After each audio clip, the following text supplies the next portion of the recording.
Gravando. Boa tarde, pessoal. Então, hoje a gente vai ter a segunda conferência do Seminário Viva Vox 2026. E hoje nós temos a honra de receber, um convidado já de casa, Joelso Nascimento, que é professor doutor no IFES, Instituto Federal do Espírito Santo, e já é membro antigo do grupo de pesquisa Viva Vox, Desenvolve pesquisas muito detalhadas sobre filosofia antiga, tem livros publicados, inclusive já foi mencionado aí, o livro dele. Enfim, e hoje ele vai trazer um pouco de colaboração para a gente aqui, do trabalho que ele tem desenvolvido a respeito da sua pesquisa. Então, o título da fala do Joelso é O Descanso do Deus Estoico, e eu passo a palavra para ele, não vou ler o resumo, não, porque eu acho mais interessante você iniciar a sua fala. Então, muito obrigado e seja bem-vindo, Joelso. Obrigado a todos os colegas aí, rostos conhecidos que eu estou vendo aqui na minha tela, Acho que o Rafael, o Robson também, que conheci há pouco tempo, que eu estou vendo aqui na tela. Então, queria agradecer esse convite, Já faz um tempo, acho que minha última apresentação foi em Guarapari, se não me engano, acho que foi em Guarapari, depois acho que foi ano passado, então sempre dá aquela paurazinha, No começo, alguns meses sem apresentar, mas eu vou tentar. Bem, como o Aldo falou, meus amigos, eu estudo, na verdade, eu comecei a minha pesquisa, estudando patos no estoicismo, as emoções, e esse foi o projeto inicial ali, em 2019, eu fiz meu doutorado lá na UFBA, só que quando eu comecei a descobrir o conceito de emoção em Zenão e Crisipo, fiquei ali um pouco nos primeiros estoicos, eu tive que fazer esse link com a física estoica. E, ao fazer esse link, dos 4 anos de doutorado, 2 anos foi para tentar entender a física. Então, foi isso também que me levou ao final da minha pesquisa, ficar concentrado um pouco mais na física. Gostei muito. Só que o método de pesquisa, que é você analisar os fragmentos, é um pouco complexo também, porque você não tem as obras completas dos filósofos. Então, a gente fica pegando fragmento, vê se tem algum comentador falando sobre aquele fragmento, da sua interpretação. Então, para você criar um texto coeso, vamos dizer assim, dentro de um fluxo, sujeito, verbo e predicado, vamos dizer assim, você tem que fazer um exercício de exegese muito grande para isso. Então, trabalhar com fragmentos é sempre esse trabalho, mas foi onde eu me descobri, gostei disso. Então, vamos falar um pouco de física estoica antes da gente entrar. Esse título eu explico depois. Eu não consigo passar por aqui, eu acho que é aqui. Passou aí para vocês? Passou. Passou, Então, a física estoica, apesar de muitas pessoas, eu já vi alguns autores, alguns comentadores criar relações com a física contemporânea, existe um limite para isso, no campo teórico, porque é uma física especulativa mesmo. A gente aqui não está trabalhando com a experiência, a gente não está trabalhando com um método experimental, mas sim com observação dos fenômenos, muitas vezes observações rápidas, mas sim com conteúdo lógico mesmo, de causa, efeito, interpretação de signos, que já é um outro tema. Então, na física estoica, você pode trabalhar ela em 2 tópicos. Um tópico mais específico é acerca dos corpos, dos princípios, por exemplo, o assunto que Aldo falou sobre Hexis, Physis, Psique, com essa formação dos corpos, entra também no campo da física, dos princípios, né, princípio ativo, princípio passivo, os elementos, água, ar, terra e fogo, né, e sobre os deuses acerca das superfícies delimitadoras de espaço, preenchidos e vazios. Mas, de um tópico mais geral, também, a gente fala sobre o universo, a preocupação dos matemáticos relativa às estrelas fixas e aos planetas, preocupação direcionada aos físicos, a saber, então, eu acho que esse ponto 2 foi o que eu me preocupei mais em minha pesquisa, são questões relativas à substância do universo, quais os materiais que compõem as estrelas, se o mundo teve um início no tempo, e se ele é ou não inanimado, destrutivo, indestrutível e governado por uma inteligência. Sobre os elementos, a investigação acerca das causas, a investigação médica, sobre o princípio governante da alma, os fenômenos da alma e das sementes. Então, só para vocês terem ideia que o escopo da física ele é muito complexo, então qualquer explicação de fenômeno da atmosfera para cima é física, e alguns da atmosfera para cima, né, vamos dizer assim, aristotelicamente falando, do supralunar, você também envolve a física. Que eu tento resumir o seguinte: teve movimento, você está no campo da física. Então, só para vocês terem ideia aí de como é essa especulação dos estoicos. Vamos lá. Pois essa apresentação aqui. Então, eu vou dar um pouco de continuidade, vou detalhar mais um pouco sobre o que Aldo falou, como se dá essa cosmologia estoica, né? Então, no início, vamos dizer assim, que quando o universo surge, é difícil dizer, gente, eu vou falar isso por questões meramente didáticas, mas nós não temos ideia como é o início ou o final, né, temporal disso, porque o início, na verdade, praticamente ela coincide com o rompimento do próprio cosmos, mas vamos tornar como se fosse o início de tudo. Então, em primeiro lugar, nós temos essa divindade, o fogo. O que nós temos que perceber aqui muitas vezes você vai ter nos fragmentos falando de fogo puro, fogo não misturado. Na verdade, o livro de Aulo, né, o Manual de Estoicismo, ele descreve muito bem, é um livro, realmente, eu sempre volto a ler por conta do contexto histórico, que eu gosto muito daquele contexto humano, principalmente no médio estoicismo, mas Aldo usou esse termo que ficou que é um fogo puro, um fogo não misturado. Nós não temos ideia do que seria isso, porque quando nós temos essa consciência do que é o próprio universo, isso já é fruto de uma mistura. Então, imaginem esse fogo puro anterior a todas as coisas.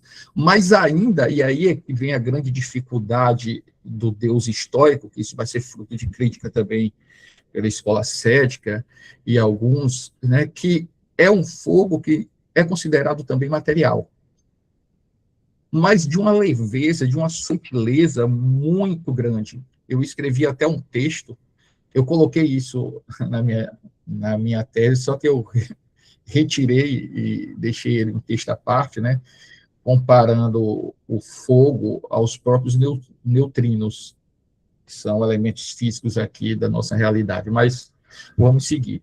Então, vamos partir daí. Você tem um fogo, né, apesar de ser material, com muito pouca densidade.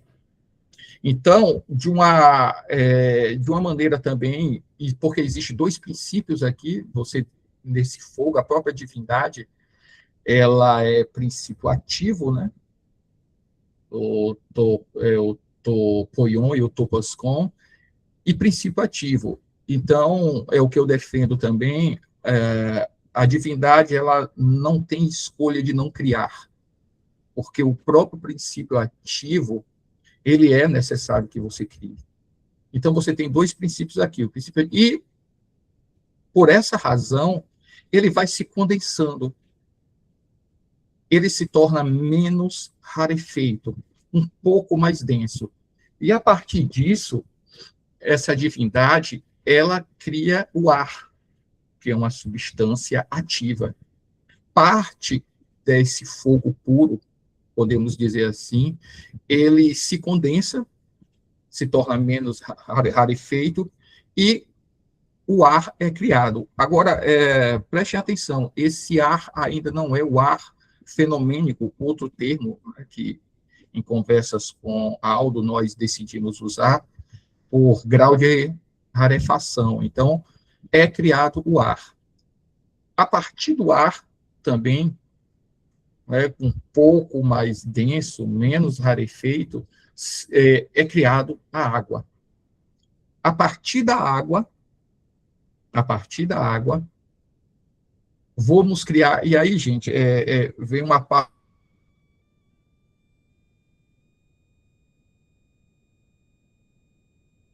resolver isso. Eu tenho uma divindade, parte dela se transforma, ele fala substância aérea, depois uma substância úmida, mas a partir dessa umidade vem o elemento água. Então, o que nós estamos vendo aqui, água e ar antes, não é? Vamos dizer assim, primeiro e o segundo, não é, o grau de rarefação deles é muito pouco, é quase princípios divinos ainda. Então, nós temos aí a água. E dessa água, opa, voltei aqui. E dessa água, ela vai se condensando, cria a terra, outra parte dessa água, o ar, e do ar você tem o fogo. Então, percebam bem, eu tenho um ar, água, depois eu tenho um ar, água, terra e fogo. Esses são os 4 elementos fenomênicos, né, os elementos aqui de Empédocles. Esses são os 4 elementos. Então, fogo, ar e água, você tem aí, nós não chamamos, podemos chamar assim de elementos, mas não com o mesmo grau de rarefação. Então, esse é como a divindade dá início, não é? Esse processo de criação do cosmos. Depois, fogo e ar vão se unir, né, criar o pneuma, que é uma substância ativa, que a Aldo já falou na fala dele, né, onde vai ter os vários, o tônus, né, o movimento para dentro, o movimento para fora, e água e terra, que vai ser criado a matéria. Então, é assim, pneuma penetra na matéria, e você cria o cosmos, que seria o conjunto dessa diversidade de corpos que nós temos, né? Os inanimados, os animados, as plantas, né? Vamos dizer assim, os 4 tipos de corpos que os estoicos eles descrevem. Certo. Então, vamos, então, ao nosso título. Por que eu coloquei esse título, Descanso do Deus Estoico? Bem, me lembrou muito a passagem de Gênesis. Eu acho que todo mundo conhece aqui, né, que o Deus, né, judaico-cristão, ele cria o cosmos, mas, no caso, ex nihilo, né, a partir do nada, e no 7º dia ele descansa. Então, eu falei assim, mas onde isso, que tipo de descanso é esse? Então, eu comecei a encontrar em algumas passagens, né, que, na verdade, eu comecei em Sêneca, mas essa passagem inicial me fez lembrar muito isso. Agora, claro, né, existe diferenças aí gritantes entre esses deuses. Então, vamos aqui a esse primeiro fragmento, que é um dos mais importantes para se entender como o universo estoico, ele é criado. Deus é um e o mesmo que razão, destino e Zeus. Ele também é chamado por muitos outros nomes. No começo, sendo por si mesmo, torna a substância toda de ar em água. E do mesmo modo que na geração a semente tem um veículo úmido, desse mesmo modo também, sendo a razão seminal do cosmos, ele se mantém no úmido, produzindo neste a matéria para a geração seguinte. Então, pela primeira vez, ele gera os 4 elementos: fogo, água, ar e terra. É interessante que o termo que é que Diógenes Laércio ele vai usar é o hipolepestai, né, esse infinitivo médio, e essa tradução, esse termo, ele pode assumir, como nós estamos vendo aqui, o sentido de você permanecer, de ficar, de restar, sobrar, ser deixado para trás, subsistir. A ideia central é sempre de algo que não segue adiante, mas permanece ou fica como remanescente. Você não vê isso, você pode, eu descobri isso na conflagração, mas no início do cosmos, é como se o próprio Deus, semelhante ao Deus cristão, ele permanecesse ali, não um descanso, é claro, propriamente dito, mas ele fica enquanto esperança, porque quando nós vamos ver aqui na Equipirores a necessidade. Só que ele se permanece nesse úmido, não é? Eu fico tentando interpretar aqui, enquanto lembra como eu disse que no início parte daquele fogo puro vai se tornando menos rarefeito, menos denso, e criando os elementos. Então, parte desse fogo puro, quando chega nesse ponto, ele permanece ali nessa umidade. Então, isso me deixou curioso, porque o que significa estar? O que significa ficar, permanecer? Será que ele cessa a atividade dele? De que forma? E se ele cessa a sua atividade, como o universo ele continua criando, ele continua em movimento? Bem, os elementos, a água, a terra e fogo, né, esses elementos mais densos, né, os elementos fenomênicos, eles fazem esse trabalho de criar e desenvolver o próprio universo, que os estoicos também chamam pneuma de Deus. Mas então, só para deixar aqui para vocês, lembre-se que aqui a gente não vai ter uma resposta, viu, gente, para isso, mas são algumas considerações, algumas reflexões sobre o hipolepestai. Hipolepestai, como esse termo ele está aí, em que sentido nós podemos interpretar. Então, em síntese, ele cria o universo e chega num certo ponto, né, depois que ele antes um pouco de criar os quatro elementos, parte dele permanece e fica ali. Bem, como eu disse para vocês, né, o que me inspirou muito a perceber isso foi realmente o Gênesis 2:3, né, que o Shavá, né, que é o Sabá, né, que é respeitado pelos judeus, né, os adventistas, quando diz que Deus descansou no 7º dia, só que esse descanso, esse termo, Shavá, é cessar, parar, descansar, então é cessação da obra criadora, não é que a divindade se cansou e parou, mas ele cessa de criar, entra em um estado de completude ou estabelecimento da ordem. Então, isso, bem, poderia ser uma interpretação possível, né, do que os estoicos ali, eles querem dizer, porque o Deus, né, porque essa divindade, ele permanece no úmido, enquanto a própria obra, né, dá para entender assim, por si mesma, ela consegue, continua o seu de desdobramento do úmido. Então, e aqui vai ser a partir daqui, a gente vai entrar no segundo ponto,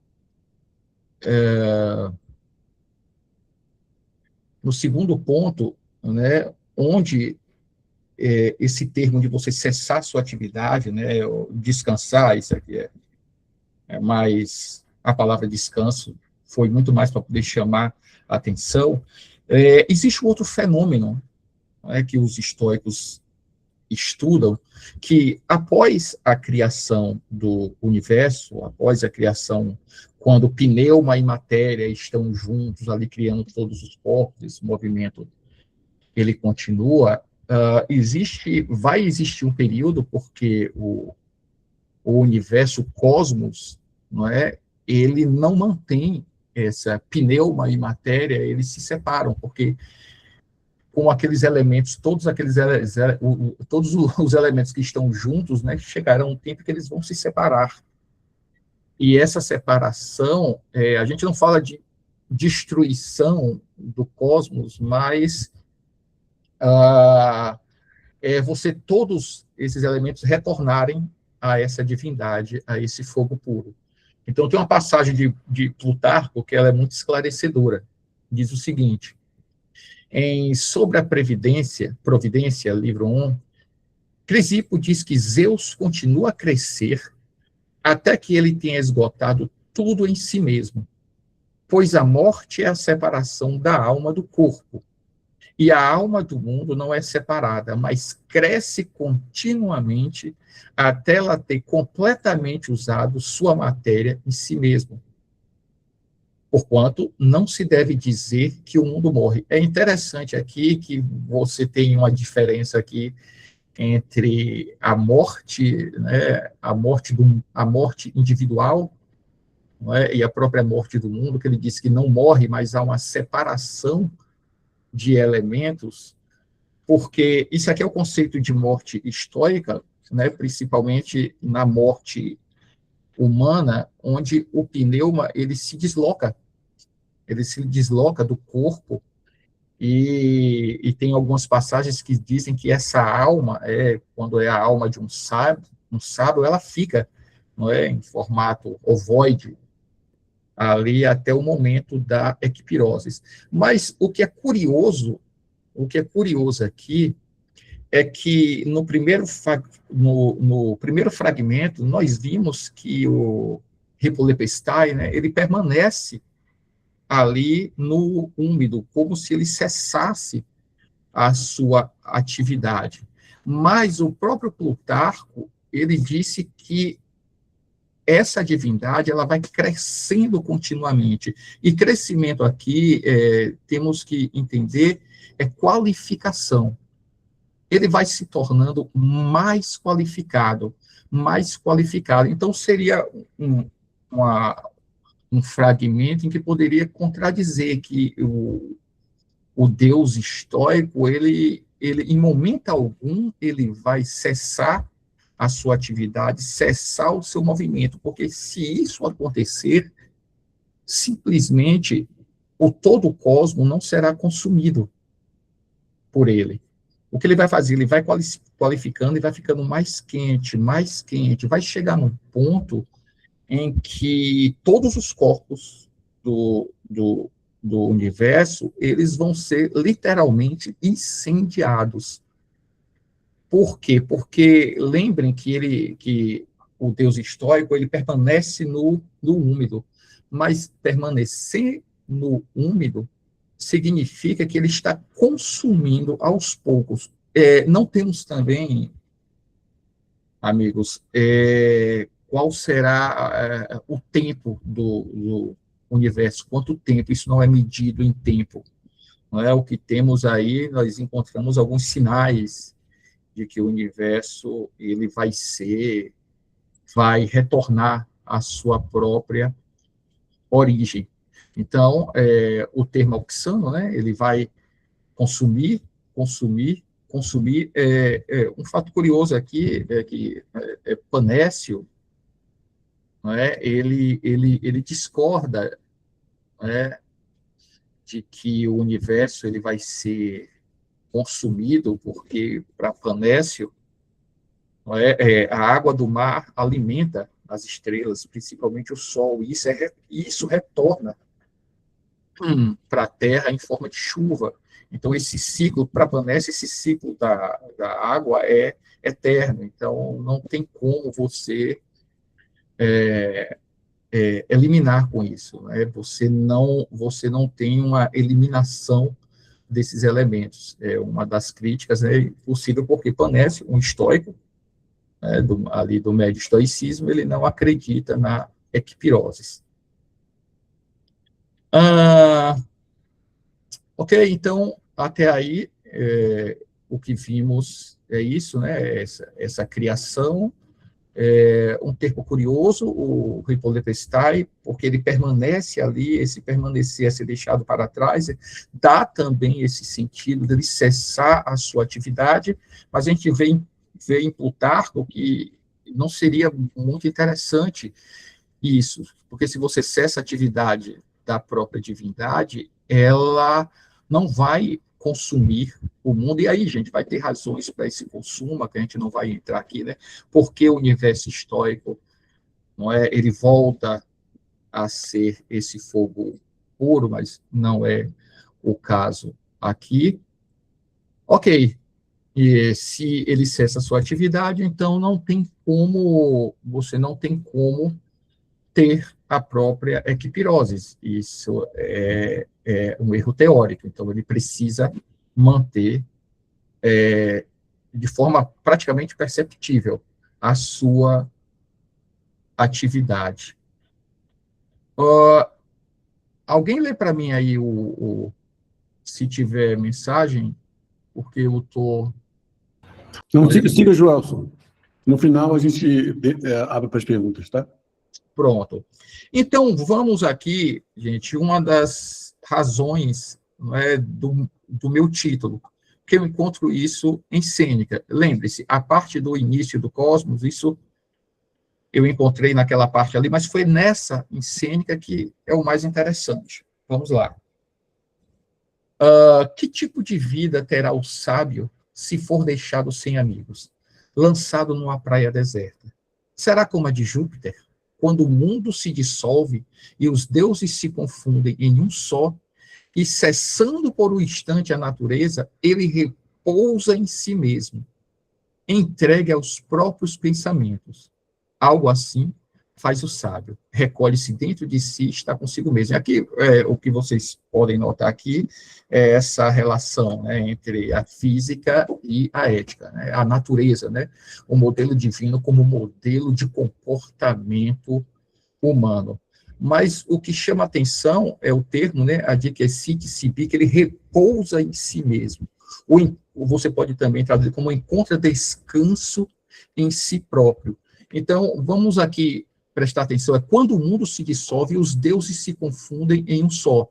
Então, aqui ele está falando sobre a equipirose, porque um dos conceitos de equipirose é quando você não tem mais determinação, quando você não tem mais elementos distintos, quando tudo é a própria divindade. Então, quando esse momento chega, o que é que Sêneca ele está dizendo aqui? E, claro, ele vai ter várias críticas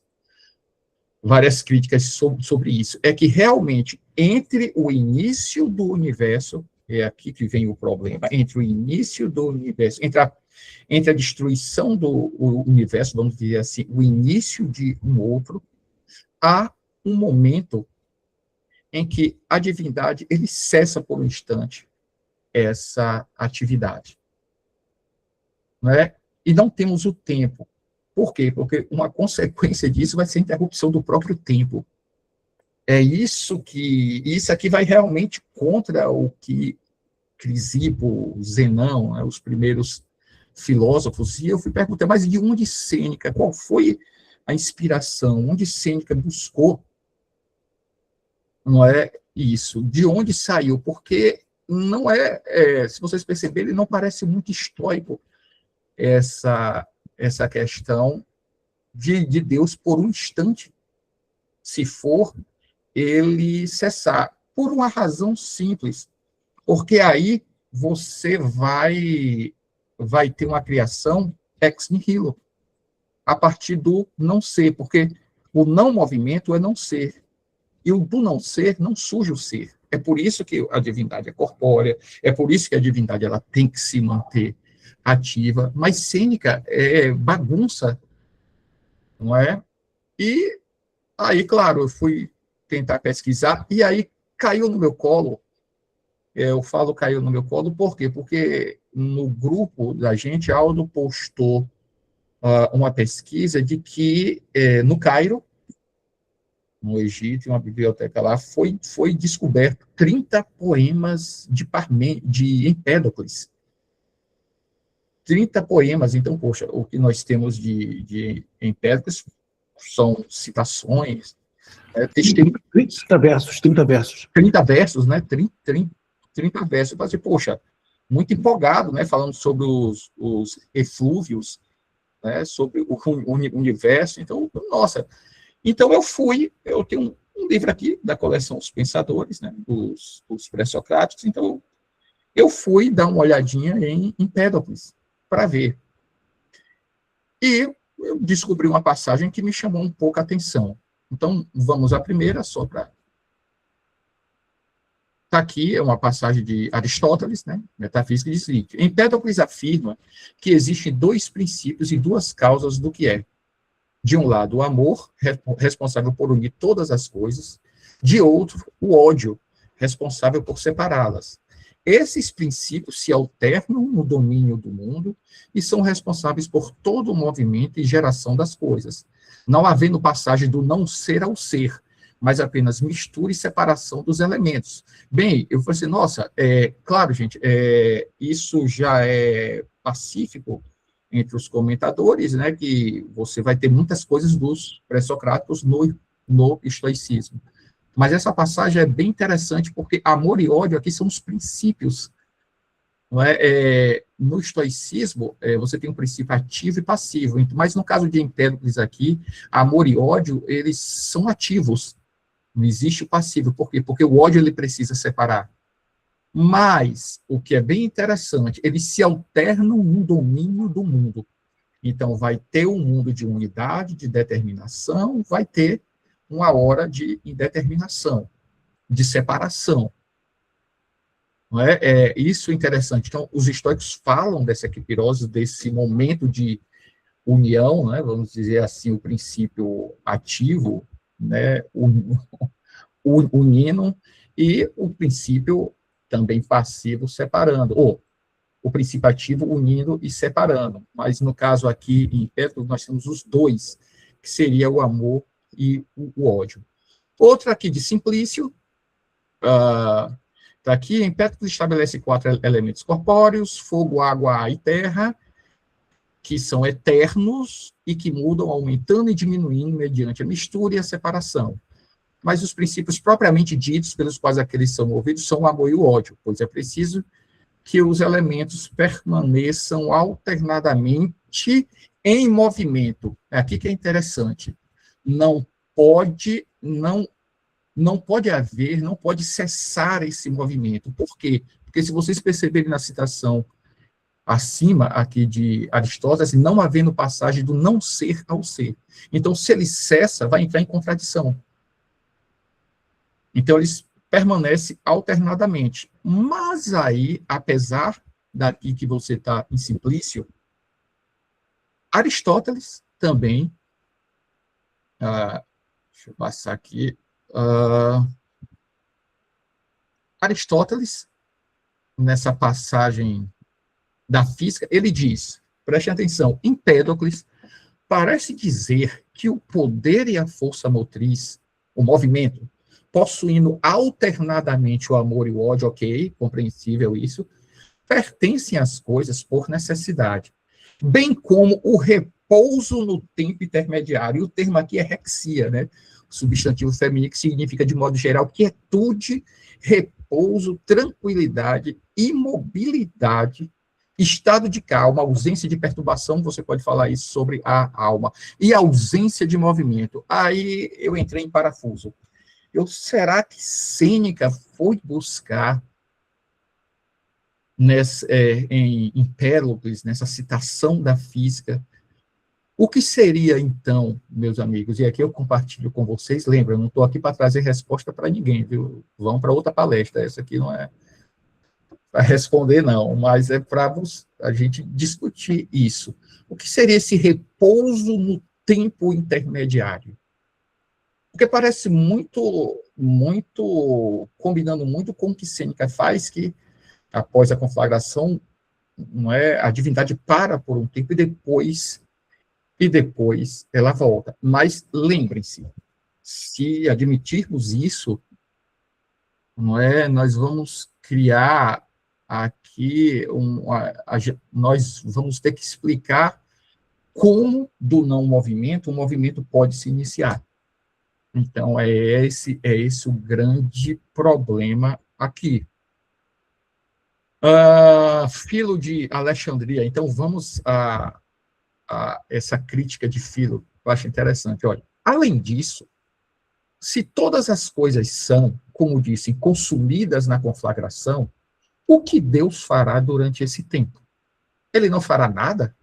Essa certamente é uma inferência natural, pois atualmente ele examina cada coisa, guardião de tudo, como se fosse de fato seu pai, guiando com toda a verdade a carruagem, guiando a barca do universo, o defensor do sol, da lua e das estrelas, sejam fixas ou errantes, e o ar e as outras partes do mundo, cooperando em tudo que for necessário para a preservação do todo e para a sua gestão impecável, de acordo com a razão correta. Mas se todas as coisas forem aniquiladas, a inatividade e o desemprego terrível tornarão sua vida sem vida. E o que poderia ser mais monstruoso do que isso? Fato, é interessante, o que é que Filo está querendo dizer para a gente, né? O termo puxa, perdi o termo, está saindo aqui. Ociosidade, né? Apraxia, inação, falta de ação. Se Deus cessar a atividade, você tem o caos, porque todas as coisas são mantidas pela divindade. Apesar dele estar consumindo aos poucos, como vimos ali, né? Porque senão você não vai haver a equipirose, essa conflagração, apesar de você não estar, ele está consumindo, mas ele consome, é como eu sempre digo, a divindade, ela qualifica, mantém e consome ao mesmo tempo. Mas as coisas não seriam como é. Então, Filo faz essa crítica aqui, sexto empírico, não é? Ele vai dizer, portanto, existe um poder que em si se move por si mesmo, e este deve ser divino e eterno. Então, o movimento tem que ser eterno, pois ou estará em movimento desde a eternidade, ou desde um tempo definido, mas não estará em movimento a partir de um tempo definido, pois não haverá causa para seu movimento. Lembra do não ser ao ser a partir de um tempo definido. Portanto, o poder que move a matéria e a guia na devida ordem através das gerações e mudanças é eterno. Também sexto vai para os olhos. Não tem como a divindade ela parar, né? Que seja, não é por um tempinho. E aí vem uma consequência interessante, questão do tempo. Não é? Temos aqui em Diógenes Laércio, ainda o tempo também é incorpóreo, pois é uma dimensão do movimento do cosmos. O tempo, aqui Estobel, é intervalo do movimento, e que é a medida e o critério de velocidade e lentidão que cada corpo possui. De acordo com o tempo, todas as coisas estão em andamento, e as passadas acontecem, e as que são. Então, se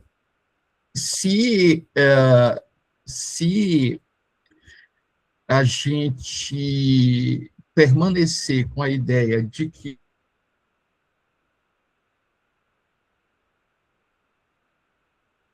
nós temos que admitir que o tempo para. Que o tempo para, não, que não existe o tempo.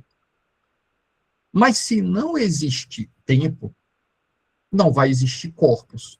Ok. Mas se não existe corpos, é porque não existem os elementos. E como Deus, então, vai criar a partir disso? Se nós admitirmos que Deus ele cessa por um instante, nós não temos como explicar como ele vai começar a agir e de onde ele vai tirar aquele ar e aquela água anterior. Longcelli tentando dar uma explicação, né, o que é ar e água antes da criação de ar e água, né, que nós vimos ali. É o substância aérea e úmida. Uma resposta possível é algo que sobrou da conflagração, da destruição do cosmos, algo que sobrou ali.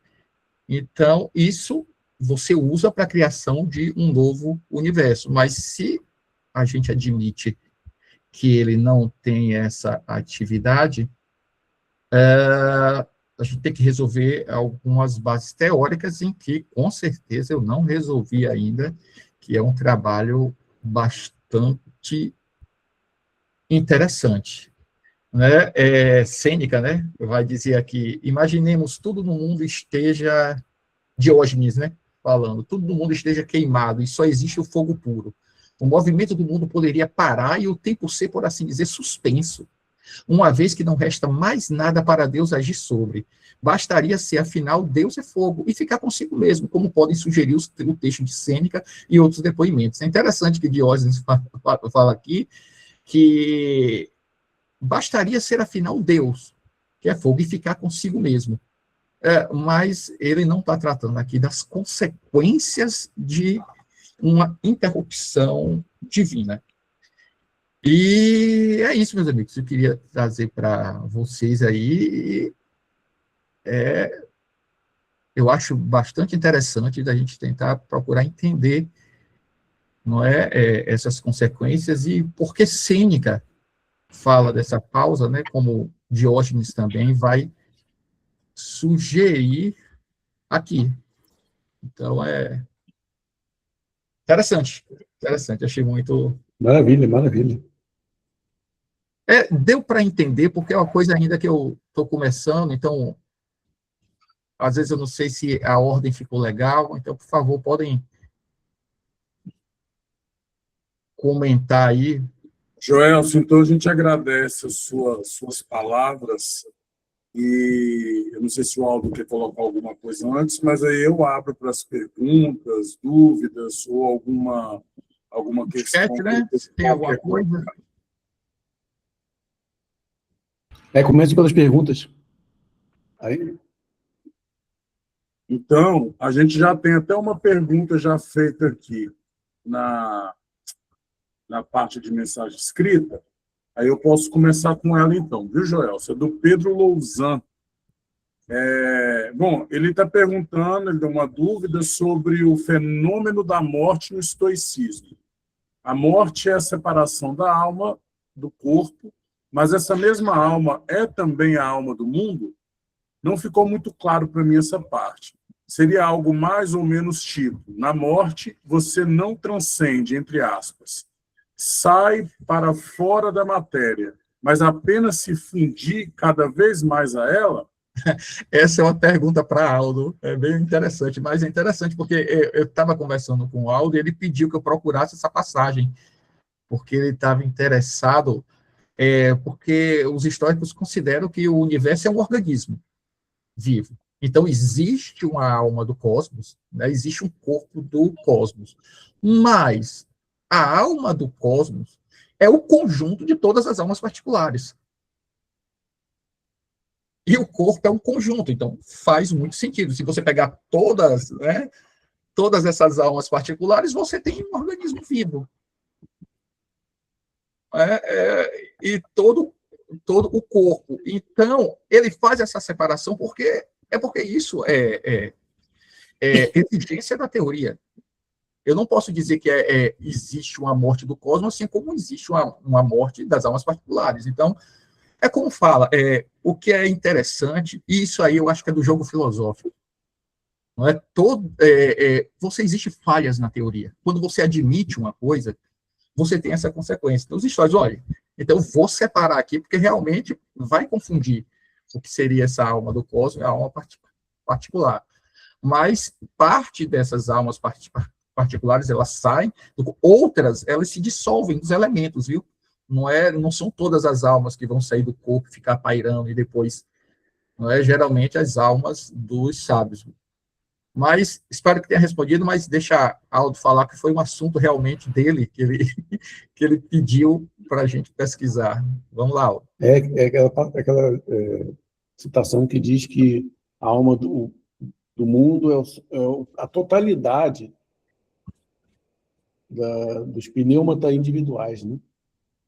Então, veja que ele podia usar a palavra somatório, mas usou a palavra totalidade. Também não é conjunto, conjunto já nos remete a algo moderno. Então, é uma ideia de totalidade. E a metáfora que eu tenho na mente é do mosaico, né? O mosaico romano, que era algo que eles conheciam. O que é o mosaico?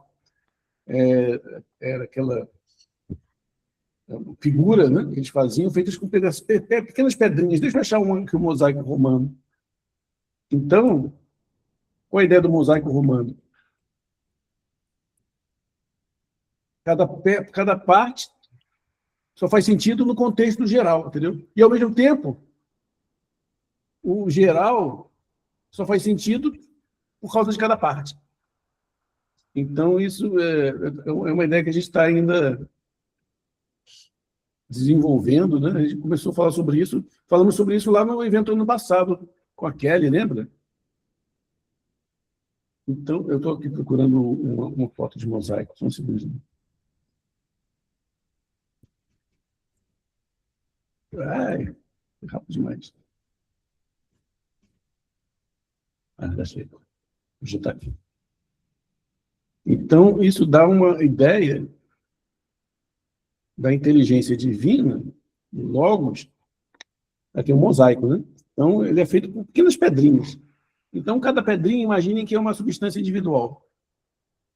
E tem um pneuma individual. Só que a figura do total, do cosmos, né, é a totalidade dessas pedrinhas, né? Então, por um lado, as pedrinhas só fazem sentido dentro da totalidade do cosmos, mas, por outro, o cosmos também, para ser cosmos, precisa de cada uma dessas pedrinhas. Então, é uma ideia de inteligência coletiva. Então, o cosmos não seria uma... A gente pensa sempre no termo. Isso aí que até a Kelly ficou querendo brigar com a gente por isso. Não é uma ideia cristã, porque o cristão sempre pensa o quê? Então, a inteligência fora do mundo... Fora do mundo. A cabeça do cosmos que pensa tudo, né? Mas seria,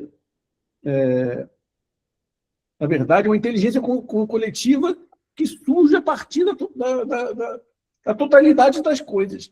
Como uma inteligência de aves, não? Como é o nome daquilo? Que quando os pássaros fazem aqueles movimentos no céu e vão se coordenando. Migratório? Oi? É migratório, seria? Não. Eu vou achar que... No cristianismo, a questão é mais limitada, que é a tripartida, né, que é a Santíssima Trindade. O sopro, que seria o Espírito Santo, né, que faz a criação, o Deus Pai, que seria que decide a criação, e o Filho, que é a criação encarnada, né? Aí é muito mais... Sim, os elementos fenomênicos, né? Mas no estoicismo não é hierarquizado, porque... Exatamente. Como tem aquela frase, não, que Deus que governa tudo através de tudo. É uma inteligência que perpassa tudo, mas, ao mesmo tempo, é constituída pela totalidade das coisas. Ela não está acima da totalidade das coisas. Ela não se descola. Ela é. Ela é a totalidade das coisas. Ela é a totalidade. E aí, Aldo, deixando essa imagem aqui do mosaico, você colocou aqui, parece que na equipirose a atividade de Demiurgo consiste em reverter a sua unidade original. Eu não vejo como reversão, mas sempre é a questão da flecha do tempo, né? Ele sempre está indo em uma direção só. Só que nessa direção você tem a criação e você tem o consumo. É como se esse mosaico aqui ele fosse envelhecendo até o ponto de se desmanchar por completo, e depois uma força ativa, né? E aí a causa, né? A causa eficiente, né? Fizesse com que ele se reerguesse novamente. Aí eu não vejo como reversão. O que é que você quer dizer com essa reversão? Assim?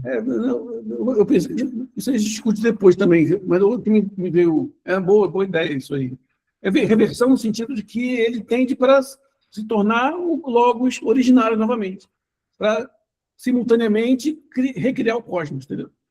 Eu pensei dessa maneira, eu pensei, quando você falou do logos, aliás, obrigado, é uma magnífica conferência.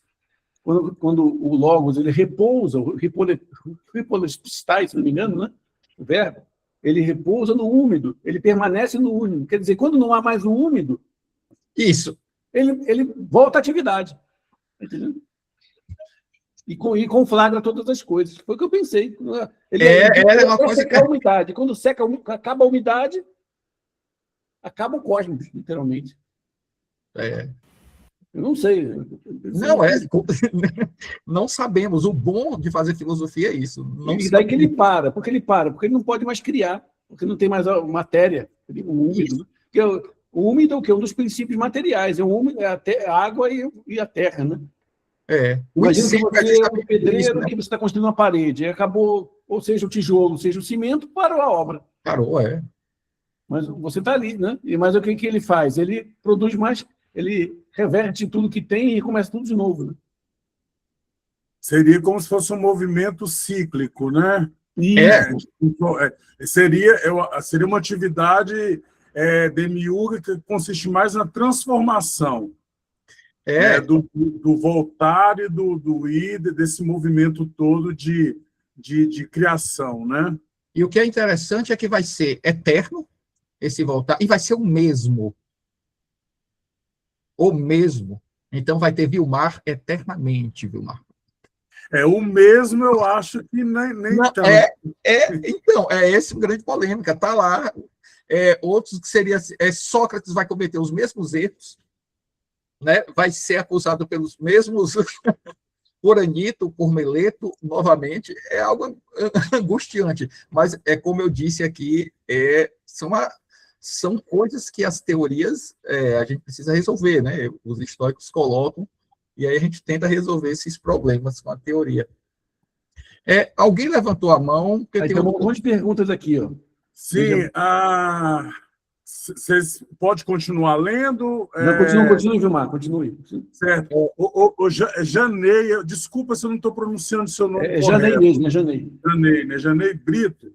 Ela está perguntando o seguinte, na verdade é uma reflexão que ela está apresentando, né?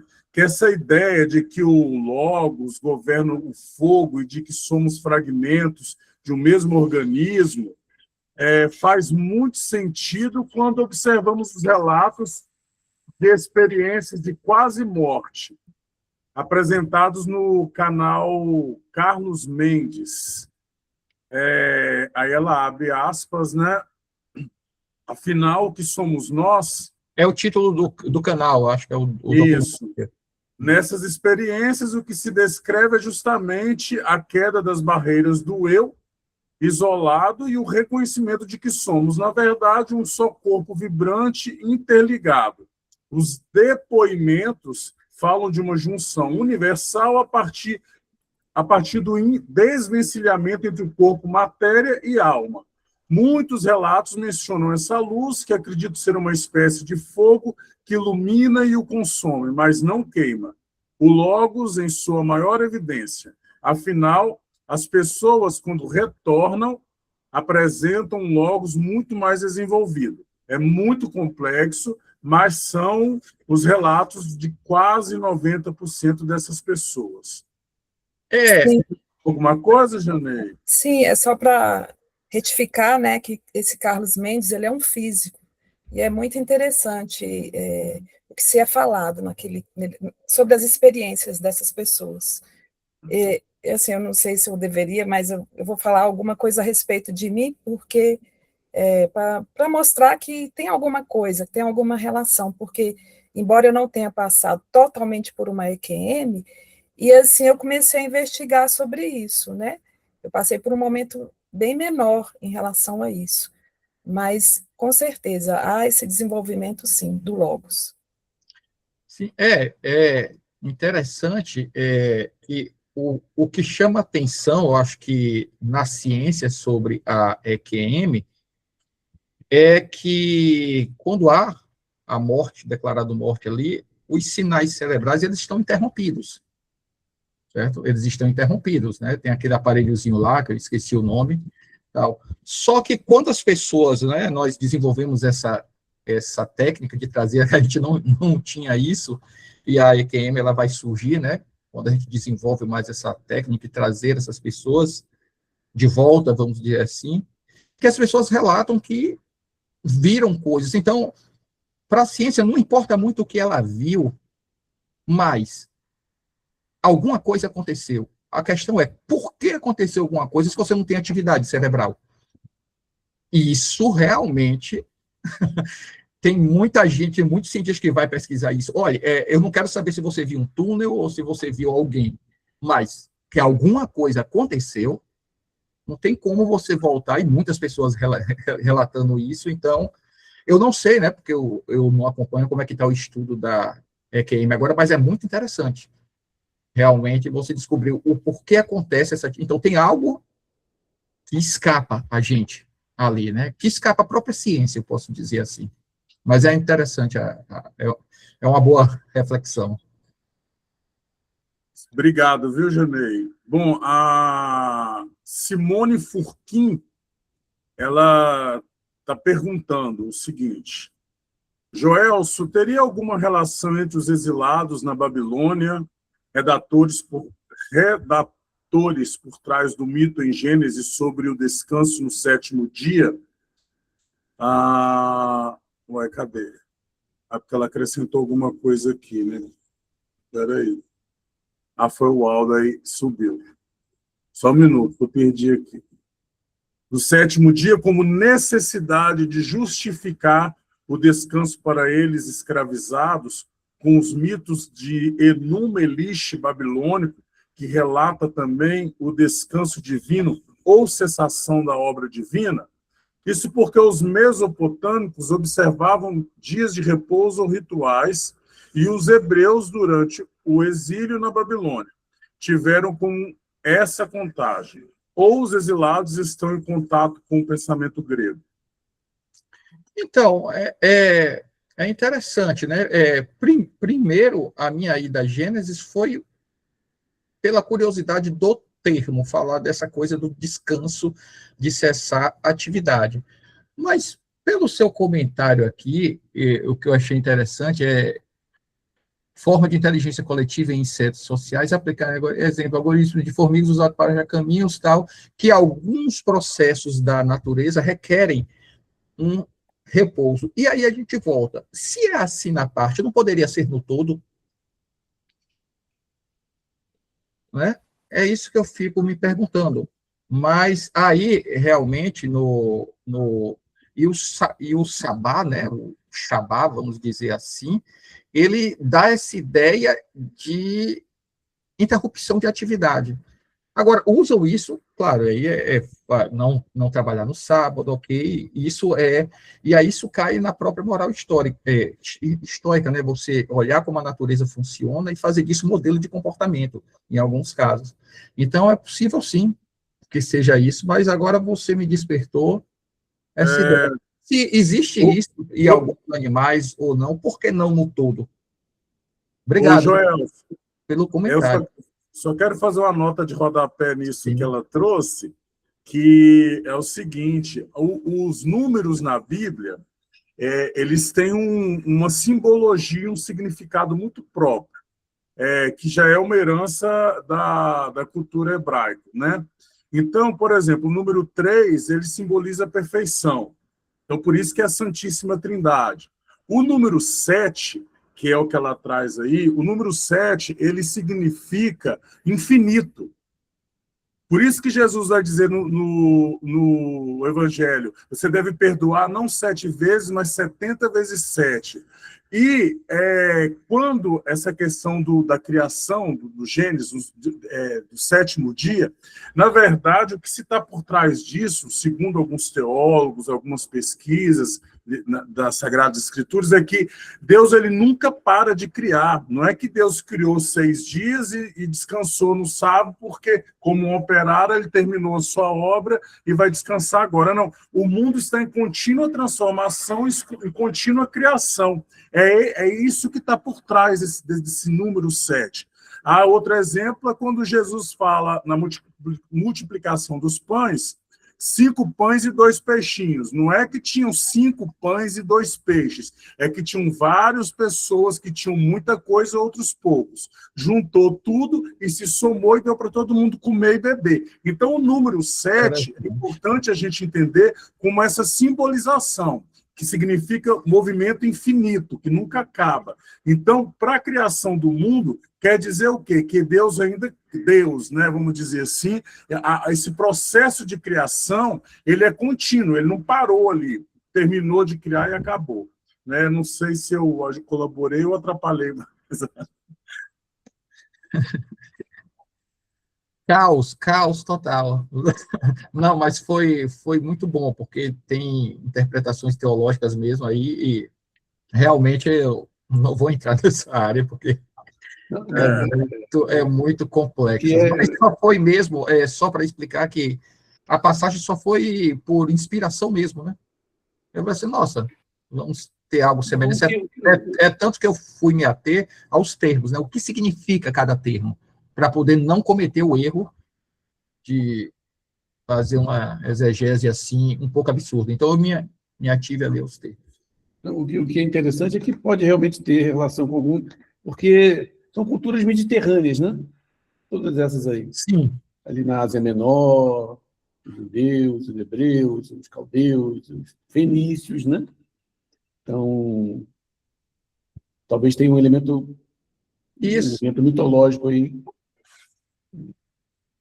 Mas o interessante é entender isso dentro do contexto da cosmogonia, né? Me parece isso, me parece realmente, se eu pudesse apostar numa... A primeira ideia que me veio à mente quando você falou é isso, que o Deus permanece no úmido. No úmido. A umidade dele persiste enquanto houver umidade. E volta lá em cima, volta lá no primeiro slide, por favor, para eu ver uma coisa. Peraí, deixa eu... É interessante, né, que a saída do Egito ali é datada de 1250 a.C. Não, é exatamente quando os fenícios são expulsos, ali, né, quando Moisés... Em Canaã. Os fenícios são expulsos e forjam as cidades na... Vai voltando. Voltando. Esse? Aquele que se fala... Acho que é mais um, volta mais um. Não, sobe mais um pouquinho, acho que é isso mesmo. Ele permanece, né, o Hipolepestai. A semente tem um veículo úmido. Quer dizer, da mesma forma que os animais nascem pelo esperma, né? Tem um veículo úmido, é o esperma, certo? Desse modo também, sendo a razão seminal do cosmos, ele se mantém no úmido. Então, essa semente cósmica, ela permanece na umidade. Agora, volta naquele outro que fala que ele cria o ar, depois a água.